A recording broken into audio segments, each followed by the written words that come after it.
তুমি আর কেঁদো না বাবা। দেখেছ, অসংখ্য মানুষ নেমেছে পথে। তাদের যে একটাই দাবি, উই ওয়ান্ট জাস্টিস। বিচার হবে বাবা, কেউ ছাড় পাবে না।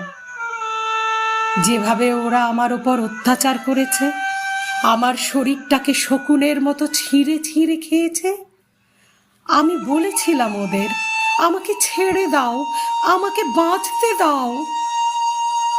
তোমাদের ঘরে আমার মতো মেয়ে আছে, বোন আছে, স্ত্রী আছে, মা আছে, কিন্তু কেউ আমার কথা শোনেনি।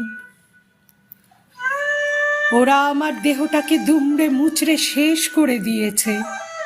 কত কষ্ট, কত আর্তনাদ, কত লাঞ্ছনা। মনে হয়